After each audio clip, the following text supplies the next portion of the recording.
අද වෙල එකතු වෙන්නේ 2010 අපොස සාමාන්‍ය පෙළ ගණිතයේ ප්‍රශ්න පත්‍රයේ පළවෙනි පත්‍රයේ කෙටි ප්‍රශ්න වල පිළිතුරු සාකච්ඡාවත් එක්ක මෙන්න මේ වීඩියෝ එකේ පළවෙනි කෙටි ප්‍රශ්නයේ සිට 15 වෙනි ප්‍රශ්නය දක්වා වූ ප්‍රශ්නවල පිළිතුරු සාකච්ඡා කරනවා. එහෙනම් අද අපි යමු පළවෙනි ගානට. පළවෙනි ගාන තමයි සුළු කරන්න කියලා මෙන්න මෙහෙම භාග සංඛ්‍යා දෙකක් දීලා තිනවා. එතකොට අපි කොහොමද මේක සුළු කරන්නේ? අපි ඉස්සෙල්ලාම ගාන ලියාගමු. මොකද්ද? දෙකෙන් එක වැඩි කිරීම පහෙන් එක දීලා තියෙන්නේ. එතකොට මෙන්න මේ වගේ භාග සංඛ්‍යා දෙකක් හෝ කිහිපයක් ගුණ කරන්න තිබුත් ඔයාලා කරන්න ඕන. මෙන්න මේ වගේ ලවයන් වෙනවයි හරයන් වෙනවයි ගුණ කරා නම් හරි. එතකොට මේ ලවය කියන්නේ මොකද්ද?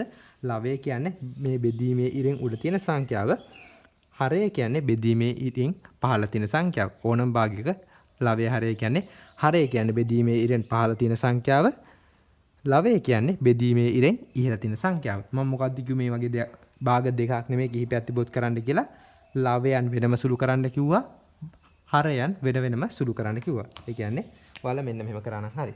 මෙන්න මේ උඩ තියෙන මේකේ ලවය කීයද? මේකේ ලවය 1යි, මේකේ ලවය 1යි. එතකොට 1 වැඩි කරනවා 1ෙන් බෙදන්න ඕන හරයන් දෙක වෙන වෙනම වැඩි කරන්න. මේකේ හරය කීයද? මේකේ හරය 2යි, මේකේ හරය 5යි. එතකොට මේ දෙක සුළු කරාම එක් වරක් 1යි, දෙවරක් 5 10යි කියලා එනවා. එතකොට අවසාන පිළිතුරේ 10න් 1යි කියලා ඔයාලට එනවා. දෙවෙනි ගාන x ඍණ 3 සමානයි 5 නම් x යගේ සොයන්න කියලා ඔයාලට කියලා තියෙනවා. එතකොට අපි බලමු මෙන්න මේ සරල සමීකරණය කොහොමද විසඳන්නේ කියලා. ලියාගමු ඉස්සෙල්ලා මෙන්න මේ ගාන x ඍණ 3 සමානයි 5 කියලා දීලා තියෙනවා. එතකොට ඔයා හොයන්න ඕනේ x යගේනේ. ඔයා x යගේ හොයන්න ඕන මෙන්න මේ එක පැත්තක x තනි කරගත්තා නම් හරි. ඒ කියන්නේ මේ x උක්ත කිරීමක් වගේ දෙයක් තමයි මෙන්න මේ පැත්තේ කරන්නේ. එතකොට x ඍණ 3 සමානයි 5 කියලා තියෙනවා. එතකොට අපි මේ ඍණ 3 අයින් කරගත්තා නම් හරි. එතකොට ඍණ 3 බලපෑම අයින් කරනවා මොකද්ද කරන්න ඕන? ධන 3ක් මේ පැත්තට දැම්මනම් හරි. මේ තියෙන සමීකරණයක එක පැත්තට කරන දේ ඊට සමානව අනිත් පැත්තටත් කරන්න ඕන. එතකොට මේ ඍණ 3ට මේ ධන 3 කැපිලා යනවා. එතකොට x සමානයි 5 ධන 3 කියලා 8යි කියලා එනවා. එහෙමත් නැත්තම් අපි මෙන්න මෙහෙම උත්තරේ හොයාගත්තා. ඔයාට එහෙම පුරුදු නැත්නම් ඔයා කරන්න ඕන. ඔයා දන්න ක්‍රමය මොකද්ද? ගොඩක් ළමයි කරන්නේ මෙන්න මෙහෙම x ඍණ 3 සමානයි 5 කියලා තියෙන්නේ. මේ ඍණ 3 එහා පැත්තට ගියාම ධන 3ක් විදිහට යනවා කියලා x සමානයි 8යි කියලා ගන්න පුළුවන්. මොකද්ද? මේ ඍණ 3 එහා පැත්තට ගිහිච්චාම ධන 3ක් විදිහට යනවා කියලා සමහර ළමයි කටපාඩම් කරගෙන ඉන්නවා. ඒතකොට ඍණ සංඛ්‍යාවක් එහා පැත්තට ගියාම ධන සංඛ්‍යාවක් වෙනවා කියලා හිතලා උත්තරේ මෙන්න මෙහෙම 8යි කියලා ගත්තත් වරදක් නැහැ. මෙන්න මේ ක්‍රමෙන් හැදුවත් ඔයාගේ උත්තරේ හරි. තුන්වෙනි ගැටලුව සුළු කරන්න කියලා දශම සංඛ්‍යාවක් තවත් පූර්ණ සංඛ්‍යාවකින් ගුණ කිරීමක් දීලා තිනවා. එතකොට ඔයා මේකේ කොහොමද හදන්න ඕන? මෙන්න මේ වගේ ඒ කියන්නේ පහසු ගණන් ඔයා වරද්ද ගන්න එපා කොහොමත්. අපි මෙන්න මේ වගේ ගානකට හිතෙන් මනෝමයෙන් උත්තරේ ගන්න පුළුවන් නම් වඩා හොඳයි. එතකොට අපි මේක හිතෙන් උත්තරේ ගන්න නම් කිය දෙන්නේ එකපාර වඩ යන්න පුළුවන් මේකේ උත්තරේ 2.4යි කියලා. එතකොට එහෙම එකපාර හිතෙන් ගන්න බැරි ළමෙක් නම් ඔයා කොහොමද මේ ගාන විසඳන්න ඕන? පොඩි කාලේ කරනවා වගේ එක පෙළට පහළට ලියාගෙන සුළු කිරීම කරා නම් හරි. ඒ කොහොමද බලමු. 0.4 කියන එක ඔයාලට 6ෙන් ගුණ කරන්න තියෙනවා. එතකොට මේක සුළු කරාම කියද 6 වරක් 4 24යි කියලා ලියා ගන්නවා. 6 බිඳුව වැඩි කරාම වැඩක් නැහැනේ. මෙන්න මෙහෙම ලියාගෙන කීයද? එතකොට ඔයාලට දාගන්න පුළුවන් මෙන්න මෙහෙම. එතකොට මෙතනින් දශම ස්ථානයක් එකයිනේ තියෙන්නේ. එතකොට මෙතනොත් අගින් දශම ස්ථානයක් වෙන් කරනවා. එතකොට අපි දෙන්නේ අවසාන උත්තරේ 2.4යි කියලා උඩ උත්තරේ වෙනවා. එතකොට ඔයා මෙන්න මේ ක්‍රමෙන් කරත් හරි මෙන්න මේ ක්‍රමෙන් කරත් හරි. හතරවෙනි ගාන රූපය දැක්කන x යගේ සොයන්න කියලා ඔයාලට මෙන්න මෙම රූප සටහනක් දීලා තියෙනවා. එතකොට රූප සටහනේ මෙන්න මේ කෝණ දෙක x වලින් දාලා තියෙනවා. එතකොට මෙන්න මේක ඍජු කෝණයක් කියලා දීලා තියෙනවා. එතකොට මෙන්න මේක ඉතාමත් පහසු සරල ගැටලුවක්. බලමු මේකේ පිළිතුරු ලබා ගන්න කොහොමද කියලා. මම මේකත් ඔයාලට ක්‍රම දෙකක් යටතේ විසඳන්න කියලා දෙන්නම්. පළවෙනි ක්‍රමය බලමු. පළවෙනි ක්‍රමය ඔයාලා දන්න ඉතාමත් සරල ක්‍රමයක් යොදාගෙන මේකේ පිළිතුරු ලබා ගන්න පුළුවන්. ඔයාලා අහලා තියෙනවා සරල රේඛාවක් මත සියලු කෝණවල එකතුව බීජ එකතුව අංශක 180යි කියලා. එන්නේ සරල ක්‍රමය දාලා අපිට මේකේ පිළිතුරු ගන්න පුළුවන්. එතකොට මේකේ තියෙන කෝණ මොනවද? මේ කෝණේ තියෙනවා, මෙන්න මේ කෝණේ තියෙනවා, මෙන්න මේ කියන කෝණ තුන එකතු වෙලා තමයි මෙන්න මේ අදාළ සරල රේඛාව තියෙන මුළු කෝණය සම්පූර්ණ වෙලා තියෙන්නේ. එතකොට ඔයාලට ලියන්න පුළුවන් අංශක 90 මේ ලම්බයි කියන එකෙන් අදහස් කරන්නේ ඍජු කෝණී කියන එකෙන් අදහස් කරන්නේ අංශක 90යි කියන එක. ඔය එක කලින් දැනගෙන ඉන්න ඕන.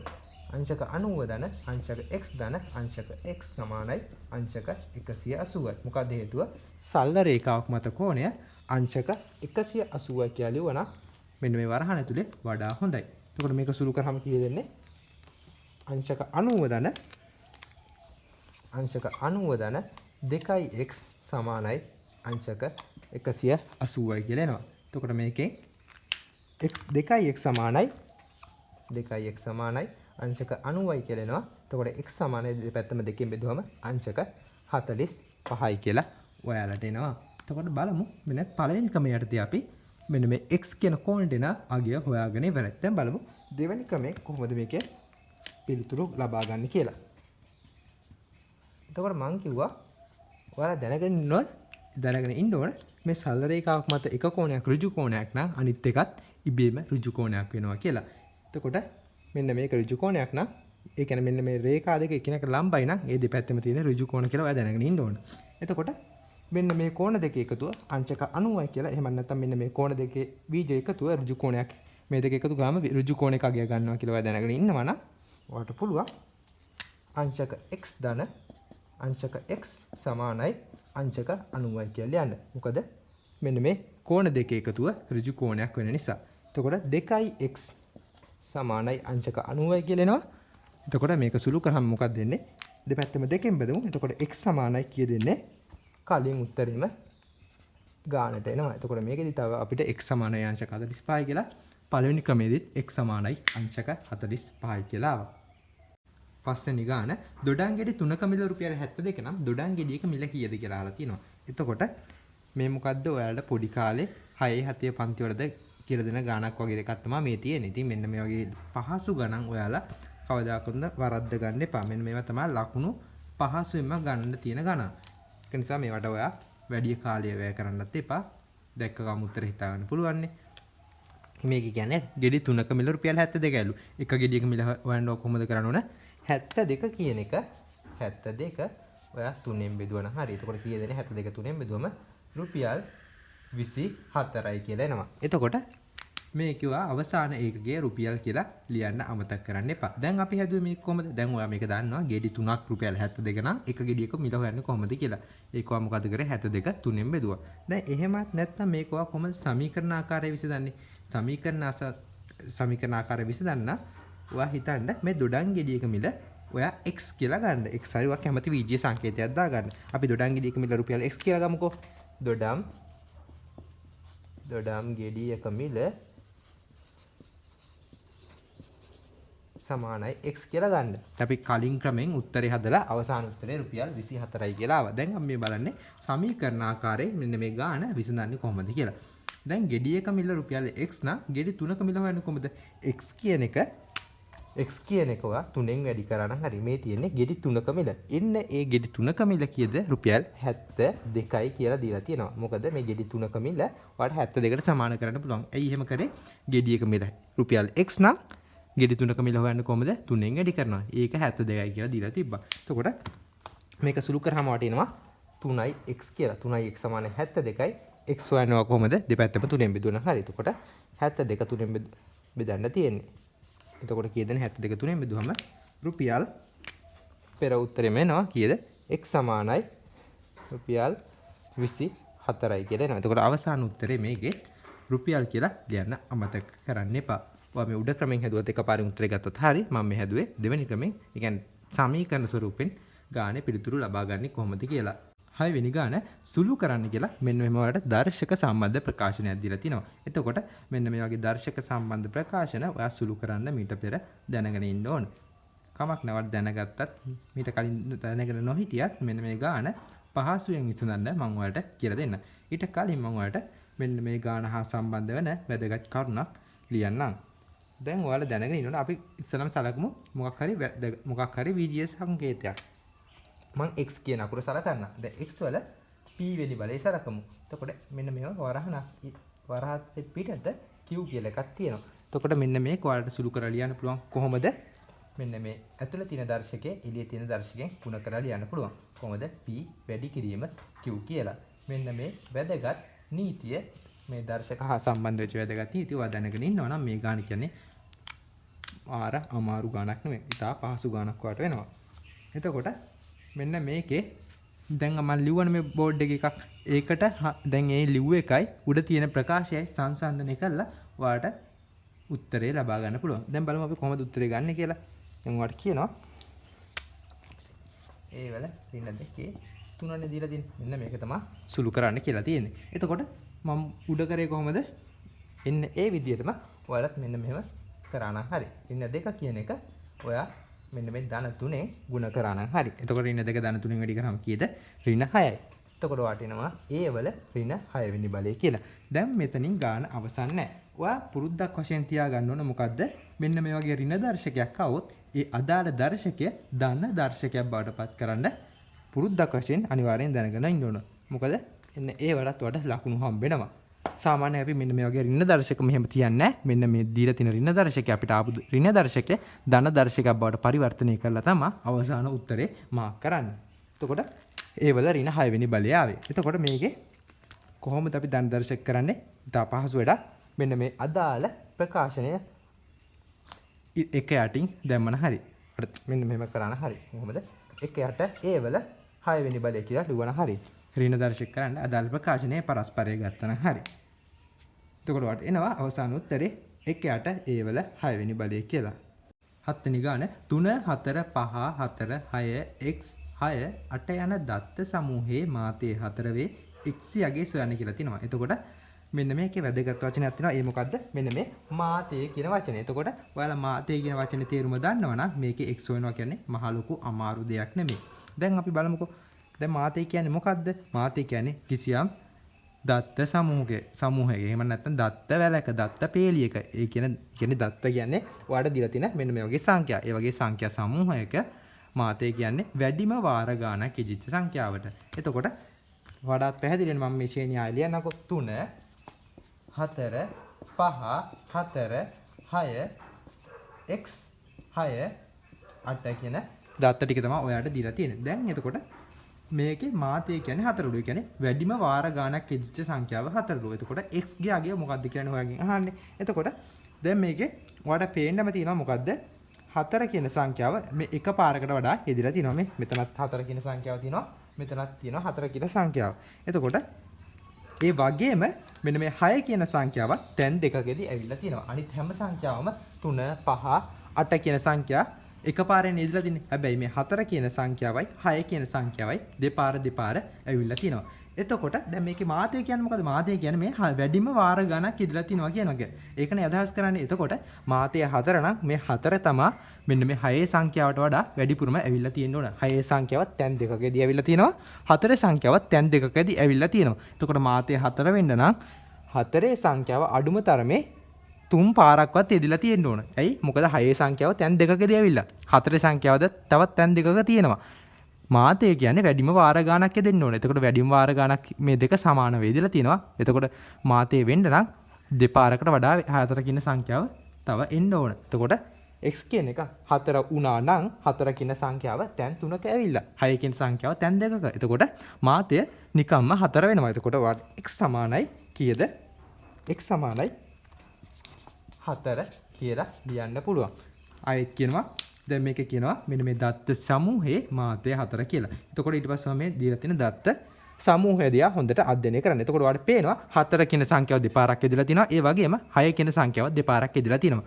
මාතය කියන්නේ වැඩිම වාර ගානක් යෙදිච්ච සංඛ්‍යාව. ඒක 4 වෙනවලු. එතකොට 4 කියන එක 6ට වඩා වැඩි ප්‍රමාණයක් ඇවිල්ලා තියෙන්න ඕන. ඒ කියන්නේ වැඩිම තැන් ගානක 4 කියන සංඛ්‍යාව ඇවිල්ලා තියෙන්න ඕන. දැන් මෙතන 4 තියෙනවා, මෙතනක් තියෙනවා. මෙතන 6 තියෙනවා, මෙතන 6 තියෙනවා. තව වාර ගණක් එන්න නම් x කියන එක 4 වුණා නම් 6 සංඛ්‍යාව තියෙන වාර ගන්නට වඩා 4 කියන සංඛ්‍යාව යෙදිච්ච වාර ගන්න වැඩි වෙනවා. එතකොට නිකම්ම මාතය 4 වෙනවා. එතකොට මේකේ අවසාන උත්තරේ x සමානයි 4 කියලා ඔයාලට තර්ක කරලා ගන්න පුළුවන්. 8 වෙනි ගාන සමචතුරස්‍රයක පැත්තක දිග ඒකක 5කි එහි වර්ගඵලය කීයද කියලා ඔයාලෙන් අහලා තියෙනවා. එතකොට සමචතුරස්‍රයක් කියන්නේ මොකද්ද? ඔයා O level කරන ළමෙක් නම් මේක අනිවාර්යෙන් දැනගෙන ඉන්න ඕන සමචතුරස්‍රයක් කියන්නේ මොකද්ද කියලා. ඉතින් මම ඒක ඇඳලා පෙන්නන්නම්. පාද 4ම සමාන වෙච්ච ඒ වගේම කෝණය 4ම ඍජු කෝණ වෙච්ච තල රූපේ තමයි සමචතුරස්‍රය කියන්නේ. එතකොට මේකේ දැන් දිග ඒකක 5ක්ලු. එතකොට දිග ඒකක 5ක් නම් පළලත් කීයද? පළලත් ඒකක 5ක් වෙනවා. මොකද පාද හතරම දිගින් සමාන වෙන නිසා. එතකොට මේක ඒකක මේ දිග ඒකක 5ක්ලු. එතකොට මේකේ පළලත් වෙන්නේ කීයද? ඒකක 5යි කියලා. මොකද දිග පළලට සමාන වෙන නිසා. එතකොට සමචතුරස්‍රයක වර්ගඵලය වෙන සූත්‍රය මොකද්ද? දිග පළලින් වැඩි කරලා. එතකොට අපි වර්ගඵලය කැපිටල් A කියලා ගත්තොත් කැපිටල් A සමානයි දිග වැඩි කිරීම පළල. එතකොට මේක දිග කීයද? දිග ඒකක 5යි. මොකද්ද? ඒකක 5යි. පළල කීයද? එතකොට පළලත් ඒකක 5යි. එතකොට අවසාන උත්තරය කීයද දෙන්නේ? ඊද දිග ඒකක 5යි පළල ඒකක 5යි. එතකොට මේකේ අවසාන උත්තරය කීයද? කීයද? වර්ග ඒකක 25යි කියලා. එතකොට මෙන්න මේ වගේ අවසාන උත්තරේ වර්ග ඒකක කියලා දාන්න ඔයාලා අමතක කරන්න එපා. එතකොට මේකේ දිග 5යි ඒකක 5යි නම් පළලත් ඒකක 5යි. එතකොට දිග සමචතුරස්‍රයක වර්ගඵලය අපි කැපිටල් A කියලා ගත්තොත් ඒක දිග වැඩි කරන්න ඕන පළලෙන්.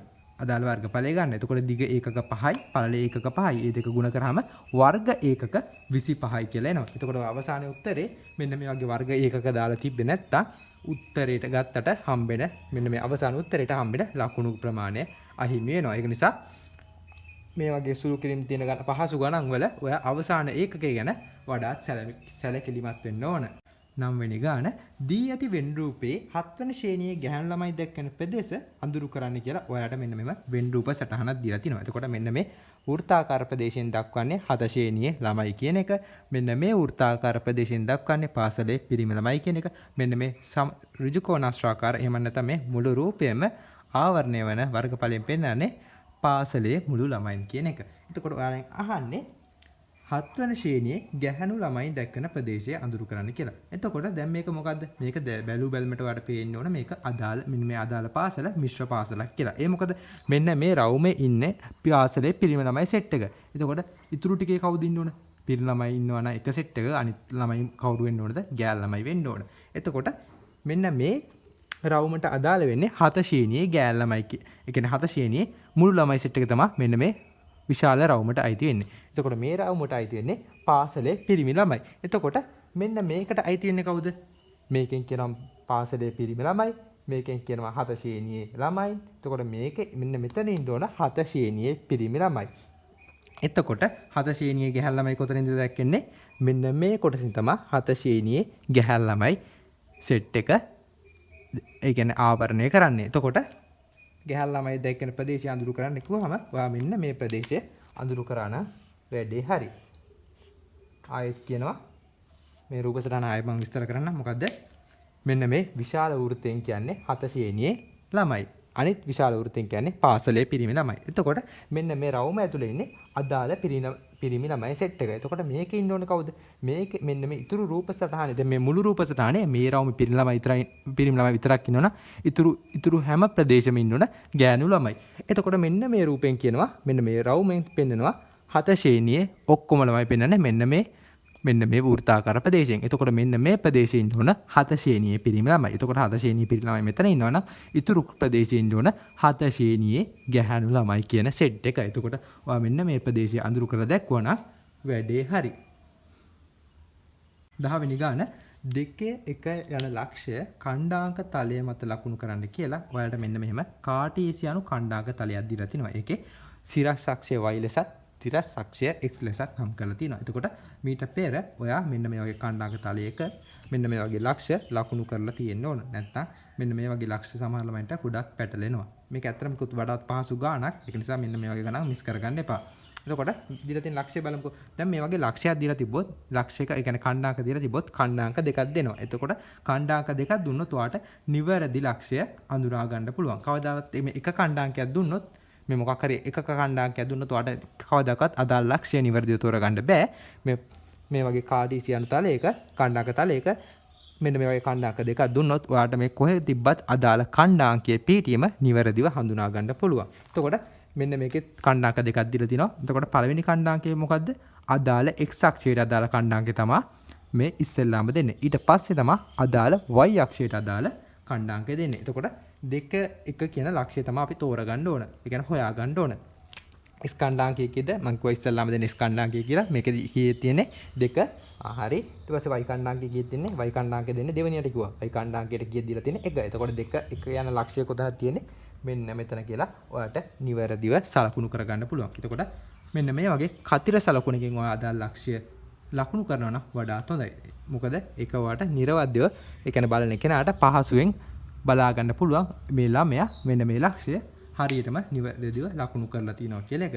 එතකොට මෙන්න මේකේ ඔයා අදාළ ඛණ්ඩාංකය වරහන් ඇතුළේ ලියනවා නම් වඩාත් හොඳයි. මොකද අපි මේකනේ ලකුණු කරේ. අදාළ ලකුණු කරපු ලක්ෂ්‍යයත් මෙන්න මේ වගේ 2 1 කියලා ඛණ්ඩාංකය මෙන්න මේ වගේ වරහන් ඇතුළේ අදාළ ලකුණු කරපු ලක්ෂ්‍ය ගාවම ලිව්වනම් වඩාත් හොඳයි. එහෙම නොකරත් අවුලක් නැහැ. මෙන්න මේ වගේ නිවැරදි පිළිටම ඔයාලා ලකුණු කරා නම් මුල් ලකුණු ඔක්කොම ඔයාට හම්බ වෙනවා. 11 වෙනි ප්‍රශ්නය රූපයේ දැක්කන ADE ත්‍රිකෝණයේ වර්ගඵලය වර්ග සෙන්ටිමීටර 48ක් වේ. DF සමානයි සෙන්ටිමීටර 6ක්ද AB සමානයි BE ද වේ. DC හිදිග සෙන්ටිමීටර වලින් සොයන්න කියලා ඔයාලට මෙන්න මෙම රූප සටහනක් දීලා තියෙනවා. අපි ඉස්සෙල්ලාම බලමු මේකේ උඩ කියලා තියෙන ඒ කියන්නේ ගානේ කියලා තියෙන දත්ත මෙන්න මේ අදාළ රූප සටහනේ ලකුණු කරලාද එහෙම ලකුණු කරලා නැත්නම් එන්න ඒවා අපි කොහොමද ලකුණු කරගන්නේ කියලා බලමු.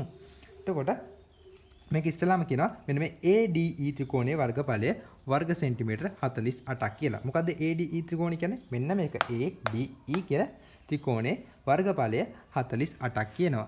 එතකොට ඊට අමතරව කියනවා මේ DF දිග එහෙම නැත්නම් මේ අදාළ ADE කිව්ව ත්‍රිකෝණේ ලම්බ උස සෙන්ටිමීටර 6ක් කියනවා. අපි ඒක මෙන්න මෙහෙම ලකුණු කරගමු. කීයද? සෙන්ටිමීටර 6යි කියලා දීලා තියෙනවා. ඊට අමතරව කියනවා AB සමානයි BE කියලා. ආයක ලකුණු කරලා තියෙන මේ AB දිග BE දිගට සමානයි කියලා දීලා තියෙනවා. එතකොට දැන් හොයන්න කියන්නේ මෙන්න මේ DC දිග.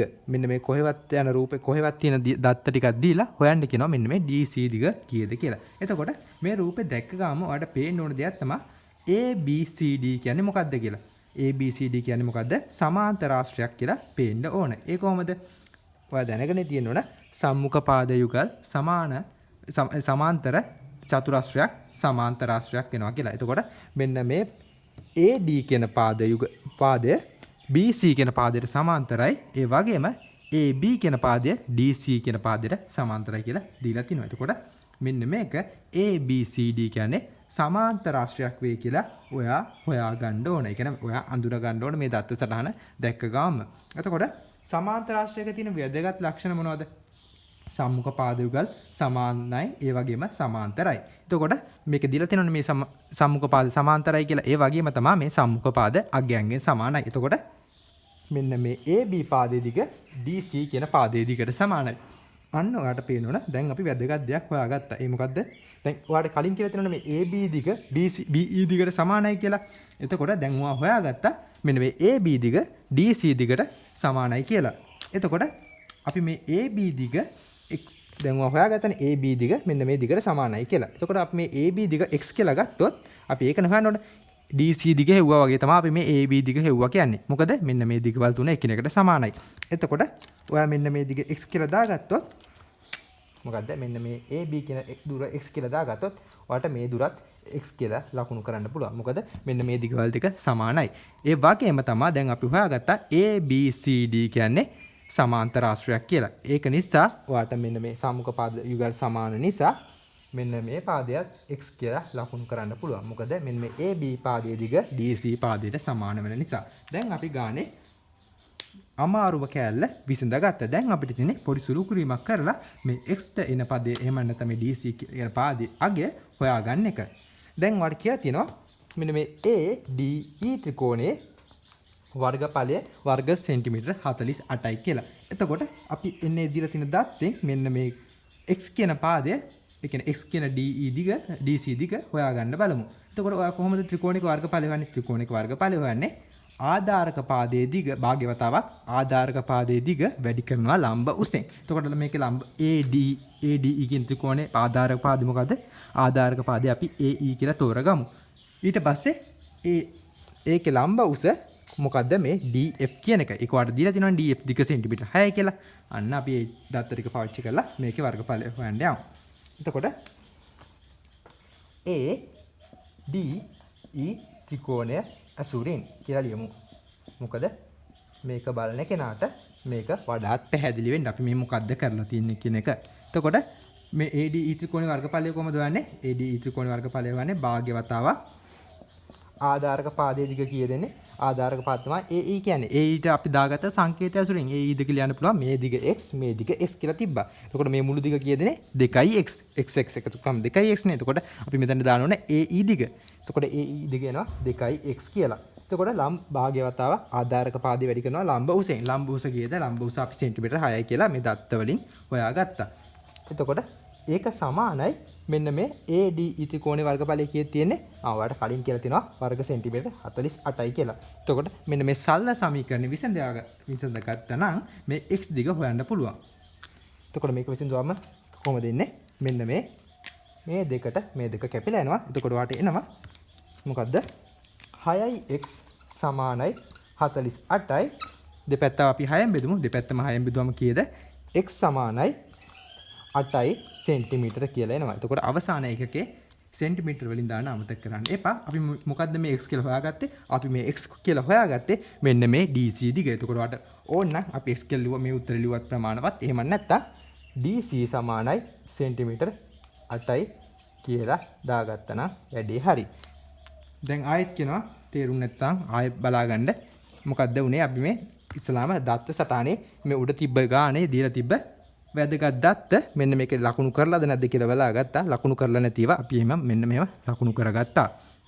ඊට පස්සේ මෙන්න මේ සටහන දැක්කම රූප සටහන දැක්කම වට පේන්න ඕන මෙන්න මේ AB කියන පාදය DC කියන පාදයට සමාන්තරයි කියලා දීලා තියෙනවා. ඒ වගේම මේ AD කියන පාදය BC කියන පාදයට සමාන්තරයි කියලා දීලා තියෙනවා. එතකොට මේ ABCD කියන්නේ සමාන්තර රාශියක් කියලා ඔයාලට පේන්න ඕන. එතකොට සමාන්තර රාශියක විශේෂ ලක්ෂණ මොනවද? සමාන්තර රාශියක විශේෂ ලක්ෂණ තමයි සම්මුඛ පාද අගයන්ගෙන් සමානයි. එතකොට මෙන්න මේ AB කියන පාදයේ දිග මෙන්න මේ DC කියන පාදයේ දිගට සමාන වෙන්න ඕන. ඊට කලින් ඔයාලට දීලා තිබ්බා මෙන්න මේ AB කියන පාදයේ දිග BE කියන පාදයේ දිගට සමානයි කියලා. මෙන්න මෙතන තමයි ඒක දීලා තිබ්බේ. එතකොට අපි මේ AB පාදේ x කියලා දාගත්තොත් ඔයාට මෙන්න මෙතනත් x කියලා දාගන්න පුළුවන්. මෙන්න මෙතනත් x කියලා දාගන්න පුළුවන්. එතකොට ඊට අමතරව ඔයාට මෙතන දත්තයක් දීලා තියෙනවා ADE ත්‍රිකෝණයේ වර්ගඵලය වර්ග සෙන්ටිමීටර 48යි කියලා. එතකොට අපි මේ කියපු ත්‍රිකෝණයේ වර්ගඵලය හොයලා අපි x ඇසුරින් හෙව්වා. කොහමද වර්ගඵලය හොයන්නේ? භාග්‍ය වතාවක් ආධාරක පාදේ මොකද්ද අපි තෝරගත්තේ? ආධාරක පාදේ මේ AE කියන පාදේ. එතකොට AE පාදේ කීයද දිග එන්නේ? අපි දාගත්ත සංකේතය ඇසුරෙන් මේක x නම් මේකත් x නම් මේ මුළු දිග 2x කියලා ආවා. ලම්බ උස කීයද? ලම්බ උස සෙන්ටිමීටර 6යි කියලා අපි මේක මාක් කරගත්තානේ. එතකොට මුළු වර්ගඵලය කීයද එන්නේ? සමාන වෙන්නේ වර්ග සෙන්ටිමීටර 48කට. එතකොට මෙන්න මේ සරල සමීකරණය විසඳුවා නම් ඔයාලට x දෙනවා සෙන්ටිමීටර 8යි කියලා. එතකොට අපි x කියලා ගත්තේ මොකද්ද? මෙන්න මේ DC කියන එකට තමයි අපි x කියලා දාගත්තේ. එතකොට ඔයාලට අවසාන උත්තරේ එනවා DC දිග කීයද? සෙන්ටිමීටර 8යි කියලා.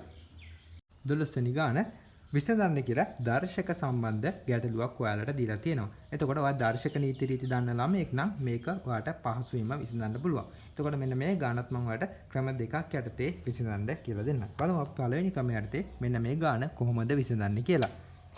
දෙමු සනම් පළවෙනි ක්‍රමය. අපි දැන් ගාන ලියාගන්නකෝ ආයි. ඔයාලට දීලා තියෙනවා 2 x සමානයි 1 64 කියලා. දැන් ඔයාලට පේන්න ඕන මෙතන 2x කියලා එකක් තියෙනවා. ඒ කියන්නේ 2 බලයක් ඉදින්න මේක ලියලා තියෙන්නේ. එතකොට ඔයා දන්නවා 64 කියන්නේ 2 යම්කිසි බලයකට නැංගුවාම තමයි 64 කියලා එන්නේ. එතකොට 2 බලයක් ඉදින්න ලිව්වොත් 64 වල ලියන්න පුළුවන් කීයද? 2 x සමානයි 1ට 2 6 වෙනි බලය කියලා. 64 කියන්නේ කීයද? 2 6 වෙනි බලයනේ. එතකොට 64 වල ලියන්න පුළුවන් 2 6 වෙනි බලය කියලා. දැන් ඔයාලට මතක ඇති මීට ටිකකට කලින් අපි ගානක් සාකච්ඡා කරා. මොකද්ද? ඍණ දර්ශක ධන කරන කතාවක් ගැන කතා කරා. බලමු මොකද්ද කියලා. මම ඔයාලට මේක ලියලා පෙන්නන්න. දැන් ඔයාලට මම මෙහෙම සංඛ්‍යාවල් ලියනවා. x වල a වෙනි බලය සලකමුකෝ. දැන් මෙන්න මේක x වල ඍණ a වෙනි බලය සලකමු. මේක ඔයාලට ධන දර්ශකයක් විදිහට ලියන්නකොත් ඔයා මොකද්ද කරන්නේ? මේක 1ට x වල a කියලා ලියනවා. ඒක ඔයාලට මතකද? මම ඔයාලට ඉස්සෙල්ලා කියලා දුන්නා. දැන් එතකොට මෙන්න මේ තියරි එක දන්නවනම් මේ ගාන පහසුවෙන් විසඳන්න පුළුවන්. දැන් මෙන්න මේ x වල ඍණ a කියන බලය ධන දර්ශකයක් කරන්න කිව්වොත් ඔයා මොකද්ද කරන්නේ? 1යට කියලා මෙන්න මෙහෙම 1යට xa කියලා ලියනවා. දැන් බැරි වෙලාවත් මෙන්න මේ වගේ තිබ්බ ප්‍රකාශයක් දුන්නොත් ඔයාට මෙන්න මේ වගේ මෙන්න මේ බවට පරිවර්තනය කරන්න පුළුවන්. බලන්න මෙන්න මේ වගේම සමාන ප්‍රකාශයක් තමයි මෙතන තියෙන්නේ. එතකොට ඔයාට මේක කරගන්න පුළුවන්. මොකද්ද? ඉරෙන් උඩට ගත්තොත් ඍණ දර්ශකයක් විදිහට තමයි එන්නේ. එතකොට ඒක ඔයාට ලියා ගන්න පුළුවන් 2 x සමානයි 2 ඍණ 6 වෙනි බලය කියලා. ඕනනම් ඔයා බලන්න අයි චෙක් කළාට අපැහැදිලි වගේ නම් මේ දෙකේ ඍණ 6 කියන බලය ධන දර්ශකයක් කරාම මෙන්න මේ වගේ එකක් එනවා. එතකොට ඔයාට මෙන්න මේක මේ විදිහට ලියා ගන්න පුළුවන්. එතකොට මෙන්න මේ වගේ පාද දෙකක් සමාන නම් මෙන්න මේ ප්‍රකාශන දෙකක් සමානයි කියලා දීලා තියෙනවා. එතකොට පාද සමාන නම් මෙන්න මේ වගේ දර්ශකයක් සමාන වෙනවා. එතකොට ඔයාලට කිය දෙන්නේ x සමානයි ඍණ 6යි කියලා එනවා. එතකොට පළවෙනි ක්‍රමය යටතේ අපි මෙන්න මෙහෙම x සමානයි ඍණ 6යි කියලා පහසුවෙන් ලබා ගත්තා. එතකොට ඔයා මෙන්න මේ නීතිය දන්න ළමෙක් නම් මේ ගාන කියන්නේ මහ ලොකු අමාරු දෙයක් නෙමෙයි. බලමු ඊළඟ ක්‍රමයෙන් මෙන්න මේ ගාන විසඳන්නේ කොහොමද කියලා. දැන් අපි දෙවෙනි ක්‍රමයේදී කලින් ක්‍රමයට වඩා වෙනස් විදියකට තමයි මෙන්න මේ ගැටලුව විසඳන්න යන්නේ. එතකොට දැන් මේක විසඳන්න නම් ඔයාලට යම් කිසි දෙයක් දැනගෙන ඉන්න ඕන. මම ඒක වෙනම පැත්තකින් ලියන්න ඔයාලට වඩාත් පහසු වෙන්න. දැන් ඔයා දන්නවා බිඳුව හැර ඕනෑම සංඛ්‍යාවක බිඳුවෙනි බලය කීයද 1යි කියලා. මොකද්ද? දැන් ඔයා දන්නවා එකේ බිඳුවෙනි බලය කීයද 1යි කියලා. එතකොට දෙකේ බිඳුවෙනි බලය කීයද 1යි කියලා. ඒ කියන්නේ අපි මේ x කියලා සංඛ්‍යාවක් ගත්තොත් ඒක බිඳුවෙනි බලය 1යි කියලා ඔයා දැනගෙන ඉන්න ඕනේ. x කියන්නේ x අසමාන වෙන්න ඕන මොකටද? බිඳුවට. ඒ කියන්නේ මොකද්ද මේ ලියලා තියෙන්නේ? මම මේ උදාහරණ ලිව්වේ x කියලා සංඛ්‍යාවක් තියෙනවා. ඒ කියන්නේ බිඳුව හැර ඕනෑම සංඛ්‍යාවක් හිතන්න. බිඳුව හැර ඕනෑම සංඛ්‍යාවක් මෙන්න මේ x කියන තැනට දාගන්න. ඒකේ බිඳුවෙනි බලය 1යි කියලා ඔයා දැනගෙන ඉන්න ඕන. හැබැයි බිඳුව මෙතන බැරිලා මේ මම මේක දැම්මේ මේ වැදගත් වෙන්න. මොකද x බිඳුවට සමාන වෙන්නේ නැහැ කියන්න. මේ උඩින් දැම්මේ උදාහරණ. එකේ බිඳුවෙනි බලය කීයද 1යි. දෙකේ බිඳුවෙනි බලය කීයද 1යි. ඒ වගේ ඕනෑම බිඳුව හැර ඕනෑම සංඛ්‍යාවක බිඳුවෙනි බලය කීයද 1යි කියලා ඔයා දැනගෙන ඉන්න ඕන. ඒක දන්නවනම් මෙන්න මේ ක්‍රමයක් කියන්නේ මහ ලොකු අමාරු ක්‍රමයක් නෙමෙයි. ගාන ලියාගමුකයි. දෙකේ x සමානයි 1ට 64 කියලා දීලා තියෙනවා. එතකොට ඔයා අය ඉස්සෙල්ලා වගේම ලියාගමු. දෙකේ x 1ට 64 කියන්නේ කීයද? අපි දෙකේ බලයක් විදිහට ලියාගමු.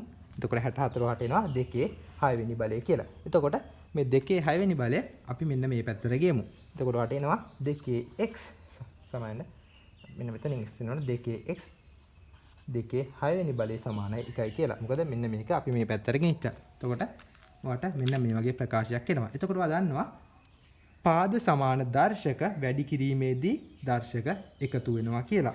කොහොමද? ඔයාට මෙන්න මේක මෙන්න මේ වගේ ආකාරයට පත් කරගන්න පුළුවන්.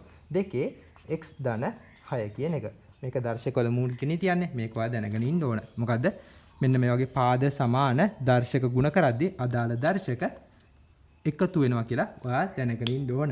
එතකොට ඒක සමාන 1යි. දැන් මම ටිකකට කලින් කිව්වා මොකද්ද? මොකක් හරි ප්‍රකාශනයක ඒ කියන්නේ මොකක් හරි බිඳුව හැර ඕනෑම සංඛ්‍යාවක බිඳුවෙනි බලය 1යි කියලා. එතකොට ඔයාලට මේ 1 කියන තැනට ලියා ගන්න පුළුවන් මොකද්ද? දෙකේ බිඳුවෙනි බලය කියලා. මේ අපි මම උඩින් කලින් ලියලාම පෙන්නුවානේ. දෙකේ බිඳුවෙනි බලය 1යි කියලා. ඒක දැන් ඔයාලට මෙන්න මෙතෙන්දී පාවිච්චි කරන්න පුළුවන්. එතකොට දෙකේ x ධන 6 සමානයි දෙකේ බිඳුවෙනි බලය. අපි එක වෙනුවට තමයි මේ දෙකේ බිඳුවෙනි බලය දාගත්තේ. ඔයාලට මම කලින් ඔප්පු කරලා පෙන්වන්නේ දෙකේ බිඳුවෙනි බලය 1යි කියලා. එතකොට ඔයාලට කලින් වගේ ප්‍රකාශනයක් ආවා. ඒ මොකද්ද? පාද දෙකක් මේ දෙක සමානතාවයන් තියෙන්නේ. ඒ කියන්නේ පාද සමාන නම් මේ වගේ දර්ශක දෙකක් සමාන වෙන්න ඕනේ. එතකොට කීය දෙන්නේ x ධන 6 කියන එක බිඳුවට සමාන වෙන්න ඕනේ. එතකොට මෙන්න මේ සරල සමීකරණ විසඳුවා නම් ඔයාලට x තේනාගිය පහසුවෙන් හොයාගන්න පුළුවන්. එතකොට මේක සුළු කරාම කීය දෙන්නේ x සමානයි ඍණ 6යි කියලා ඔයාලට ඉස්සෙල්ලා අපුත්තරෙම එනවා. මොකක්ද ආයි කියනවා අපි කලින් කමෙන්ට් වලට මේක චුට්ටක් වෙනස්. මොකද්ද කරේ? ඉස්සලාම කරේ මේ 64 කියන එක දෙකේ බලයක් විදිහට දාගත්තා. එතකොට මේ දෙකේ 6නේ 64 කියන්නේ. ඒක එතකොට අපි මේ පැත්තට ගෙනිච්චා. එතකොට දෙකේ x වැඩි කිරීම දෙකේ 6 සමානයි 1යි කියලා එනවා. එතකොට මෙන්න මේ වගේ පාද සමාන දර්ශක දෙකක් ගුණ කරනද්දී ඔයා දැනගෙන ඉන්න ඕන තනි පාදයකට ගේද්දී අදාළ දර්ශක දෙක එකතු වෙනවා කියලා. එතකොට දෙකේ x ධන 6 වෙනි බලය සමානයි 1යි කියලා එනවා. එතකොට මම ටිකකට කලින් ඔයාලට පින්නුවා මොකද්ද? මේ දෙකේ බිඳුවෙනි බලය 1යි කියලා. ඒ කියන්නේ බිඳුව හැර ඕනෑම සංඛ්‍යාවක බිඳුවෙනි බලය 1යි කියලා. එතකොට මේ 1 කියන තැනට වල ලියා ගන්න පුළුවන් දෙකේ බිඳුවෙනි බලය කියලා. ඊට පස්සේ දැන් ඔයාලට පේන්න ඕන පාද දෙකක් මේ දෙක සමානතාවයන් තියෙන්නේ. පාද දෙක සමානයි. එහෙනම් මේ ප්‍රකාශන දෙක සමාන වෙන්න නම් මේ දර්ශක දෙකත් අනිවාර්යයෙන්ම සමාන වෙන්න ඕන. එතකොට මේ x ධන 6 කියන එක බිඳුවට සමාන වෙන්න ඕන. එතකොට මෙන්න මේ අපිට සරල සමීකරණය නම් x ධන 6 සමානයි බිඳුව කියලා. ඒක විසඳුවාම x සමානයි ඍණ 6 කියලා ඔයාලට එනවා. එතකොට ඔයා අර ක්‍රමෙන් හැදුවත් හරි මේ ක්‍රමෙන් හැදුවත් හරි ඔයාලට පහසු ක්‍රමයක් තෝරගෙන ගාන විසඳුවා නම් එච්චරයි. 13 වෙනි ගාන වර්ගඵලය වර්ග ඒකක 49.5 වෙන වෘත්තයේ විස්කම්භයේ දිග එකක් කීයද කියලා ඔයයන් අහලා තියෙනවා. එතකොට මෙන්න මේ ගණත් මම ඔයාලට ක්‍රම දෙකක් යටතේ විසඳන්න කියලා දෙන්න. ඉස්සෙල්ලාම අපි අරේ ඇසුරින් අදාළ විස්කම්භයේ දිග හොයාගන්න ආකාරය හොයාගමු. එතකොට මම ඔයාලට වෘත්තයකින් අදාළ රූප සටහන අදට තවත් පැහැදිලි කරන්න. එතකොට මේ වෘත්තයේ මේක කේන්ද්‍රය නම් මේ මොකද්ද? වෘත්තයේ පරිධිය. එතකොට කේන්ද්‍රයත් පරිධියත් යා කරන රේඛාව අතර දුර මොකද්ද? අරය කියලා ගන්නෙ අදාළ කේන්ද්‍රයත් වෘත්තයේ පරිධියත් යා කරන දුර.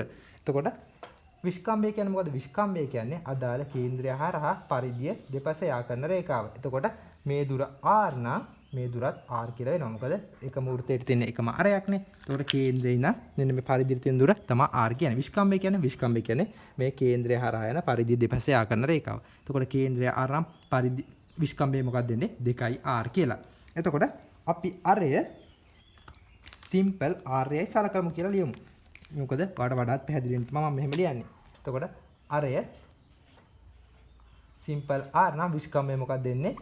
විස්කම්භය වලට එනවා 2r කියලා. එතකොට ඔය r හොයාගත්තා නම් මේ විස්කම්භය කියන එක හොයාගන්න එක මහ ලොකු දෙයක් නෙමෙයිනේ. එතකොට දැන් අපි බලමු ගාන පළවෙනි ක්‍රමයෙන් කොහොමද විසඳන්නේ කියලා. එතකොට මම ලියන පළවෙනි ක්‍රමය කියලා මේකෙන් අපි කරන්නේ r හොයාගෙන පස්සේ විස්කම්භය හොයාගන්නේ කොහොමද කියලා හොයන එක. එතකොට දැන් වෘත්තයක වර්ගඵලය දීලා තිනවා 49.5 කියලා. එතකොට වර්ගඵලය හොයන්නේ කොහොමද සූත්‍රය? වෘත්තයක වර්ගඵලය හොයන සූත්‍රය තමයි අපි වර්ගඵලය කැපිටල් A කියලා ගත්තොත් කැපිටල් A සමානයි වෘත්තයක වර්ගඵලය කැපිටල් A කියලා ගත්තොත් කැපිටල් A සමානයි 5r වර්ගය කියන එකට. r කියන්නේ මොකද්ද? අදාළ වෘත්තයේ අරය. එතකොට වාට වර්ගඵලය දීලා තිනවා 49යි 5 කියලා. එතකොට ඒක සමානයි 5r වර්ගය කියලා වාට ලියන්න පුළුවන්. එතකොට වාට එනවා මේ දෙපැත්තම 5 අකුරු කපලා දැම්මොත් r වර්ගය සමානයි කීයද? r වර්ගය සමානයි 49යි කියලා. එතකොට අපි දෙපැත්තෙම වර්ගමූලය ගමු. එතකොට r වර්ගෙත් වර්ගමූලය ගමු. 49ත් වර්ගමූලය ගමු. එතකොට ඔයාලට එනවා r ට එනාගේ. එතකොට ඔයාලට r එනවා ධන හෝරින 7යි කියලා. එතකොට අපි මේ r කියලා සැලකුවේ මොකද්ද? r කියන්නේ අරයක්. ඒ කියන්නේ අරයක්ම ඉන්නේ දිගක්නේ. අරයක් කියන්නේ යම් කිසි දිගක්. එතකොට දිගම ඉන්නේ. දිග හැම වෙලාවෙම ධන. ඒක නිසා අරය එනවා ඔයාලට කීයද? අරය සමානයි r සමානයි ධන 7 කියලා ගන්න පුළුවන්. මෙන්න මේ ඍණ එක අයින් කරලා දාන්න පුළුවන්. එයි ඔයා දන්නා වර්ගමූලයක් ගද්දී අනිවාර්යයෙන්ම ධන හෝ ඍණ කියලා දාන්න ඕනේ. අපි මේ r කියලා සැලකුවේ දිගක් නිසා r සමානයි ධන 7යි කියලා ගන්න පුළුවන්. එතකොට අපි r නෙමෙයි හොයන්නේ විස්කම්භය. විස්කම්භය කියන්නේ මොකද්ද? විස්කම්භය අපි d කියලා ගත්තොත් විස්කම්භයනේ අපි හොයන්න ඕනේ. විස්කම්භය අපි d කියලා ගමු. එතකොට විස්කම්භය d කියලා ගත්තොත් d කොහමද නේ? d සමානයි 2යි r කියලා. එතකොට r කීයද ආවේ? r ආවේ 7යි. එතකොට 2 වැඩි කරන්න ඕන 7ෙන්. එතකොට කීයද එන්නේ? මේක සුළු කරාම ඒවට එනවා කීයද? ඒකක 14යි කියලා. එතකොට අවසාන උත්තරේ එනවා ඒකක 14යි කියලා. එතකොට අවසාන ඒකකය දාන්න අමතක කරන්න එපා. එතකොට මේක අපි ඉස්සලාම හෙව්වේ දැන් අරයේ ඇසුරෙන්. දැන් බලමු අපි විස්කම්භය ඇසුරෙන් මෙන්න මේ ගානේ උත්තරේ එකපාරින්ම ලබා ගන්න කොහොමද කියලා. දැන් බලමු මේ දෙවෙනි ක්‍රමයෙන් කොහොමද වෘත්තයේ විස්කම්භය එකපාරින්ම හොයන්නේ කියලා. මම එතකොට මේ වෘත්තයේ විස්කම්භයේ දිග d කියලා දාගත්තා. එතකොට වෘත්තයක වර්ගඵලය විස්කම්භය ඇසුරෙන් හොයන සූත්‍රය මොකද්ද? අපි වර්ගඵලය කැපිටල් A කියලා ගත්තොත් වර්ගඵලය හොයන සූත්‍රය මොකද්ද? 5d වර්ගය බෙදීම 4 කියන සූත්‍රය ඔයා දැනගෙන ඉන්න ඕන. එතකොට d කියන්නේ මොකද්ද? අදාළ වෘත්තයේ විස්කම්භය. එතකොට ඔයාලට වර්ගඵලය දීලා තිනවා අපිට කලින් වගේ තමයි ආදේශ කරලා උත්තරේ නිකම්ම ලබා ගන්න තියෙන්නේ. වර්ගඵලය දීලා තිනවා කීයද? 49යි 5 කියලා. එතකොට ඒක සමානයි 5d වර්ගය බෙදීම 4. එතකොට 5 අකුරට 5 අකුර ඔයාලට කපලා දාන්න පුළුවන්. එතකොට කීයද එන්නේ? d වර්ගය බෙදීම 4 සමානයි 49යි කියලා එන්නේ. එතකොට ඒක ලියාගමු 49 සමානයි d වර්ගය බෙදීම 4 කියලා එනවා. එතකොට අපි මේ 4 එහා පැත්තට ගෙනියමු. කොහොමද එන්නේ? d වර්ගය සමානයි 4 වැඩි කිරීම 49 කියලා එනවා. එතකොට ඔයාට ඕන d වර්ගය නෙමෙයි d කියන එක හොයන්න. එතකොට d හොයන්න කොහමද? අපි දෙපැත්තෙම වර්ගමූලය ගත්තා නම් හරි. එතකොට දෙපැත්තෙම වර්ගමූලය ගමු. මෙන්න මේ පැත්ත වර්ගමූලය ගන්නවා. මේ පැත්තෙත් වර්ගමූලය ගන්නවා. එතකොට වර්ගමූල සම්බන්ධව දැනගෙන ඉන්න ඕන තමයි මෙන්න මේ වර්ගමූල සලකුණ මේ වගේ ඇතුලේ ගුණිතයක් තිබ්බොත් ඒවට වෙන වෙනම දාන්න පුළුවන් කියන එක. මේක වට කලින් දැනගෙන තියෙන්න ඕන දෙයක්. එතකොට මේක ඔයාලට ලියන්න පුළුවන් වර්ගමූල 4 වැඩි කිරීම වර්ගමූල 49 කියන එක. ඒක සමානයි d කියන එක. එතකොට මේවටත් අනිවාර්යෙන් ධන හෝරින කියන එක දාන්න ඕන. හැබැයි ආයෙත් කියනවා මේ දිගක් නිසා d කියන්නේ විස්කම්භයක් කියන්නේ දිගක්නේ. එතකොට ඍණාගයක් වෙන්න බෑ. ඒක නිසා ධනාගය විතරක් සැලකුවාම ඇති. එතකොට වර්ගමූල 4 කීයද? වර්ගමූල 4 එනවා කීයද? වර්ගමූල 4 2යි වර්ගමූල 49 7යි කියලා. එතකොට මේක සුළු කරාම මේ කීයද එන්නේ? 14යි ඒකක කියලා ඔයා දාන්න අමතක කරන්න එපා. මොකද මේක ඒකක වලින් දීලා තියෙන දිග වර්ගඵලය දීලා තියෙන්නේ ඒකක කියලා වලින්. එතකොට මේ d කියන විස්කම්භයත් ඔයා ඒකක කියලා දාන්න අමතක කරන්න එපා. මොකද්ද කරේ ආයෙත් කියනවා. දැන් මෙන්න මෙතන ගත්තට තේරෙන්නේ නැත්නම් මම ඔයාලට වැදගත් දෙයක් කියන්න මෙතෙන්දී. මොකද්ද? ඔයා දන්නේ නැත්නම් මේක පාඩම් කරගන්න. දැන් මේ වගේ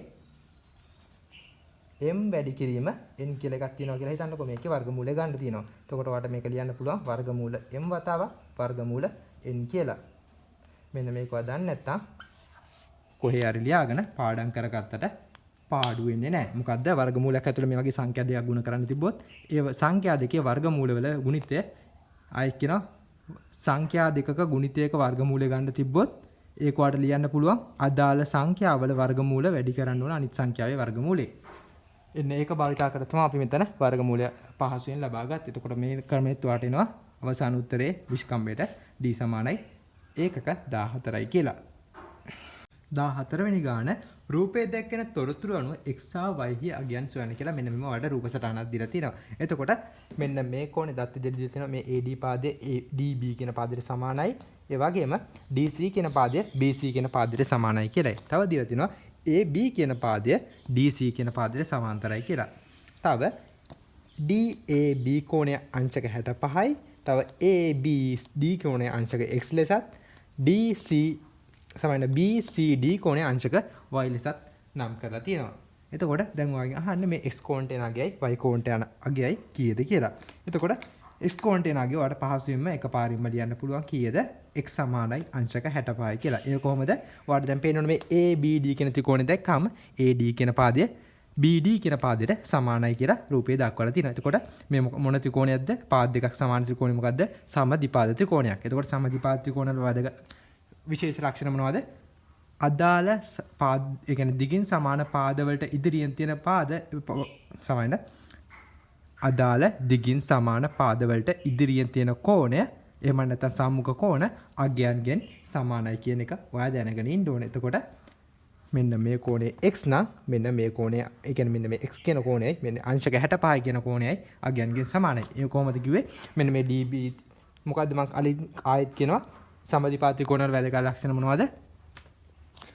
දිගින් සමාන පාදවලට ඉදිරියෙන් තියෙන කෝණ අගයන්ගෙන් සමානයි. එතකොට මේ පාදයේ යන්නේ දිගින් සමාන. මේ පාදයේ ඉදිරියෙන් තියෙන මෙන්න මේ කෝණයයි මෙන්න මේ පාදයේ ඉදිරියෙන් තියෙන මෙන්න මේ කෝණේ අගයන්ගෙන් සමානයි.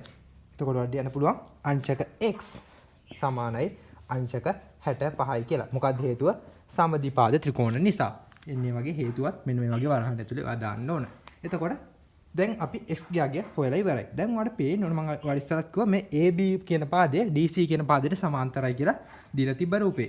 එතකොට ඔයාලට පේන්න ඕන මෙන්න මේ Z අකුරක හැඩයක් හදලා තියෙනවා. ඒක නිසා මෙන්න මේ කෝණ දෙක එකිනෙකට මොනවද? ඒකාන්තර කෝණ වෙන්න ඕනේ. එතකොට මේ කෝණයගේ මේ කෝණයගේට සමාන වෙන්න ඕනේ. එතකොට මෙතන හොයාගත්ත මේක අංශක 65යි කියලා. වඩ එතකොට මෙන්න මේ කෝණය අංශක 65යි කියලා සටහන් කරගන්න පුළුවන්. එතකොට ඔයාලට ආයෙ පේන්න ඕන මේ DBC කියන ත්‍රිකෝණය සමද්විපාද ත්‍රිකෝණයක් කියලා. මොකද මෙන්න මේ DC කියන පාදය BC කියන පාදයට සමානයි කියලා රූපේ දීලා තිබ්බා. එතකොට අපි ඉස්සෙල්ලා කතා කරපු ප්‍රමේයම තමයි මේකේ තායි දාන්න තියෙන්නේ. මොකද සමද්විපාද ත්‍රිකෝණවල දිගින් සමාන පාදවලට ඉදිරියෙන් තියෙන කෝණ අගයන්ගෙන් සමාන වෙනවා. එතකොට මෙන්න මේ කෝණය මෙන්න මේ පාදයට ඉදිරියෙන් තියෙන මෙන්න මේ කෝණයගේ මෙන්න මේ පාදයට ඉදිරියෙන් තියෙන මෙන්න මේ කෝණයගේට සමාන වෙන්න ඕන. එතකොට මේක අංශක 65යි නම් මෙන්න මේකත් අංශක 65යි කියලා ඔයාලට ලකුණු කරගන්න පුළුවන්. එතකොට දැන් අපි කොහොමද y ගේ අගය හොයන්නේ? ඔයා දන්නවා DCB කියන ත්‍රිකෝණයක අභ්‍යන්තර කෝණ වල එකතුව අංශක 180යි කියලා. එතකොට එන්නේ ප්‍රමේය දාලා ඔයාලට ලියන්න පුළුවන් අංශක 65 ධන අංශක 65 ධන අංශක y සමානයි අංශක 180යි කියලා. මොකක්ද හේතුව? ත්‍රිකෝණක අභ්‍යන්තර කෝණ වල එකතුව අංශක 180 කියලා ඔය වරහන් ඇතුලේ දැම්මනම් හරි. එතකොට අංශක 65ට අංශක 65 ගේ උතුරම් කියද අංශක 130යි. ධන y සමානයි අංශක 180යි. මේක සුළු කරාම කිය දෙන්නේ අංශක y සමානයි කීයද? අංශක y සමානයි 180න් 130ක් අඩු කරාම අංශක 50යි කියලා එනවා. එතකොට ඔයාලට x වලට ආව අංශක 65යි කියලා y වලට ආව අංශක 15 වෙනි ගාන ඒකාකාර වේගයෙන් ජලය ගලා යන නලයකින් තප්පර 10කදී ජලය ලීටර් 40ක් පිට වේ. නලයෙන් ජලය ගලා යන වේගය මිනිත්තුවට ලීටර් කීයද කියලා තමයි ඔයාලෙන් අහලා තියෙන්නේ. එතකොට අපි බලමු මේකේ තියෙන ඉස්සලම් වැදගත්ම කරුණ මොකක්ද කියලා. ඉස්සලම් කියනවා නලයකින් තප්පර 10කදී ජල ලීටර් 40ක් පිට වේ කියලා. එතකොට තත්පර 10කදී ඒ කියන්නේ තප්පර 10කදී පිටවන ජල පරිමාව කීය දෙන්නේ? ඔයාලට දීලා දිනවා ලීටර් 40යි කියලා. එතකොට අපි බලමු තප්පර 1කදී අදාළ නලයෙන් පිටවන ජල පරිමාව කීයද කියලා. මම මේ S අකුරෙන් දාලා තියෙන්නේ තත්පර කියන වචනේ හංගවන්න. එතකොට තප්පර 1කදී පිටවන ජල පරිමාව වලට එනවා කීයද? 40 බෙදන්න ඕන 10න්. එතකොට කීයද එන්නේ? 40 10න් බෙදුම වලට එනවා ලීටර් 4යි කියලා. එතකොට ඔයාලෙන් අහන්නේ කීයද? ඔයාලෙන් අහන්නේ තප්පරයකදී නෙමෙයි. අහන්නේ මිනිත්තුවකදී පිටවන ජලය කොච්චරද කියලා. එතකොට මිනිත්තුවකදී හොයන්න ඔයා මම 1 මින් කියලා දානවා. ඒ කියන්නේ මිනිත්තුවට හංගවන්න තමයි මේ 1 මින් කියලා. දැන් මේ මිනිත්තුවකදී පිටවන ජල පරිමාව ඔයාලට එනවා කීයද? දැන් තත්පරයට ලීටර් 4ක් පිට වෙනවා නම් මිනිත්තුවට තප්පර කීයද? මිනිත්තුවට තප්පර 60යි. එතකොට ඔයා මේ ලීටර් 4 කියන එක 60න් ගුණ කරා නම් හරි. එතකොට මෙන්න මේ 4 කියන එක 60න් ගුණ කරා නම් හරි. එතකොට අර අවසාන උත්තරේ එනවා කීයද? 240යි ලීටර කියලා. එතකොට මිනිත්තුවකදී පිටවන ජල පරිමාව ලීටර 240යි කියලා එනවා. එතකොට මෙන්න මේක තමයි අවසාන උත්තරේ විදිහට එන්නේ. එතකොට මෙතනින් අද අපේ පේපර් සාකච්ඡාව මෙතනින් අවසන් වෙනවා. අපි එන 16 වෙනි ප්‍රශ්නේ ඉඳන් 30 වෙනි ප්‍රශ්නේ දක්වා සාකච්ඡාව ඊළඟ වීඩියෝ එකෙන් හම්බෙමු.